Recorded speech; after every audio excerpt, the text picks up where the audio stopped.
राजनीति विज्ञान की आज की क्लास में आज हम जो टॉपिक ले रहे हैं वो है औचित्यपूर्णता या वैधता। औचित्यपूर्णता एक प्रकार से हम देखें तो एक सहमति है या स्वीकृति है जो लोगों के द्वारा जो राजनीतिक व्यवस्था होती है उसके संबंध में दी जाती है। इसकी जो धारणा है वो भी बहुत पुरानी है,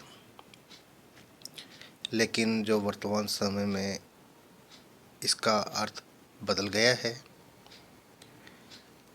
डेल के अनुसार राजनेतागण अपने जो कार्य हैं उनको औचित्यपूर्णता के वस्त्र पहनाते हैं और ऐसा हो जाने पर ही उन्हें सत्ता की स्थिति प्राप्त हो जाती है। लोकतंत्र में औचित्यपूर्णता का जो महत्व है वो विशेष है। यह शासन जन सहमति पर आधारित होता है। आधुनिक युग में औचित्यपूर्णता की सार्वभौमिक धारणा के रूप में सबसे पहले जो मैक्स वेबर है उसने इसका प्रतिपादन किया था। वेबर कहता है कि औचित्यपूर्णता विश्वास पर आधारित होती है और राजनीतिक व्यवस्था के लिए आज्ञा पालन की स्थिति प्राप्त करती है। इसकी परिभाषा में देखते हैं तो हम सबसे पहले लिपसेट है। लिपसेट के अनुसार औचित्यपूर्णता का आशय व्यवस्था की उस योग्यता व क्षमता से है जिसके द्वारा यह विश्वास उत्पन्न किया और स्थिर रखा जाता है कि वर्तमान सामाजिक संस्थाएं समाज के लिए सर्वाधिक समुचित है। जीन ब्लोडेल के अनुसार औचित्यपूर्णता से आशय वह सीमा है जिस सीमा तक लोग उस संगठन को जिससे वह संबंधित है बिना पूछताछ के और स्वाभाविक जो रूप है उसमें ही स्वीकार करते हैं। सहमति या स्वीकृति का क्षेत्र जितना विशाल होगा उस संगठन का उतना ही अधिक औचित्य होता है। अतः हम औचित्यपूर्णता से आशय ये कह सकते हैं कि सहमति या स्वीकृति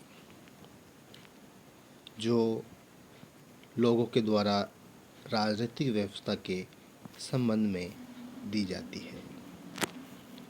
यदि राजनीतिक व्यवस्था या किसी संस्था के लोग द्वारा ऐसी स्वीकृति नहीं दी जाती तो उस व्यवस्था में वैधता या औचित्य जो पूर्णता है उसकी कमी आ जाती है और ऐसी व्यवस्था अधिक से अधिक समय तक अस्तित्व में नहीं रह सकती है। औचित्यपूर्णता की विशेषताओं के संबंध में जो पहली विशेषताएं हैं उसमें आता है विश्वास विकसित करने की व्यवस्था की क्षमता। औचित्यपूर्णता की धारणा में राजनीतिक व्यवस्था की यह योग्यता सम्मिलित है कि वह लोगों में इस विश्वास को बनाए रखे कि राजनीतिक व्यवस्था और उसके अंतर्गत स्थापित की गई जो संस्थाएं हैं उनके हितों की दृष्टि से सर्वाधिक उपयुक्त है। सेकंड जो विशेषताएं आती है उसमें है औचित्यपूर्णता की धारणा के साथ प्रभाविकता की धारणा संबंध है। इसके संबंध में प्रोफेसर जो लिपसेट है उसके अनुसार किसी राजनीतिक व्यवस्था की स्थिरता और वैधानिकता को उसकी प्रभावशीलता पर निर्भर मानते हैं। किसी भी व्यवस्था को वैधता तभी प्राप्त होती है जब उसे कुछ सीमा तक प्रभाव प्राप्त हो गया हो। इसकी तृतीय विशेषता में आता है जिसमें किसी व्यवस्था का औचित्य संबंधित लोगों के मूल्य पर निर्भर करता है, जिसमें किसी व्यवस्था को वैधता तभी प्राप्त होती है जब वह देश की सर्वमान्य जनता के मूल्यों और विश्वास पर आधारित हो। इसकी जो चौथी विशेषता आती है वो वैधता, शक्ति को सत्ता में परिवर्तित करने का गुण।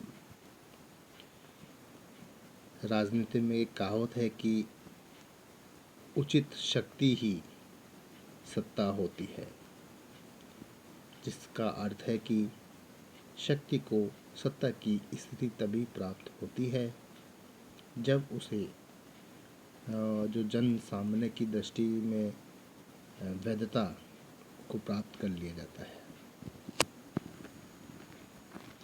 पांचवी विशेषता में वैधता विशाल सामाजिक स्वीकृति पर आधारित है। इसमें किसी व्यवस्था की वैधता विशाल सहमति या स्वीकृति पर निर्भर होती है। यह सहमति बाहरी दबाव या प्रभाव द्वारा नहीं होनी चाहिए। इसका आधार संबंधित लोगों की विवेकशीलता और अपने विचार या विश्वास होना चाहिए। इस प्रकार इसकी ये विशेषताएं थी। इसके पश्चात इसके जो प्रकार आते हैं तो उस प्रकार में वही है मैक्स वेबर के अनुसार औचित्यपूर्णता 3 प्रकार की होती है, जिसमें परंपरागत, दूसरी बौद्धिक या कानूनी और तीसरी करिश्मात्मक। इस प्रकार वैधता का टॉपिक कंप्लीट होता है आपका। शक्ति हमने जो पढ़ा पूरी क्लास में, शक्ति, सत्ता और वैधता, ये तीनों टॉपिक इम्पोर्टेंट है। इन तीनों टॉपिकों में से एक क्वेश्चन 100% आता है, या आ जाएगा शक्ति के बारे में, या आएगा सत्ता के बारे में, या हो सकता है शक्ति या सत्ता में अंतर आ जाए, या इन दोनों के साथ वैधता में अंतर। तो इस प्रकार से यहाँ पर शक्ति, सत्ता, वैधता तीनों कंप्लीट होता है। इसके पश्चात अगली क्लास में हम नए टॉपिक के साथ फिर से वापस मिलेंगे।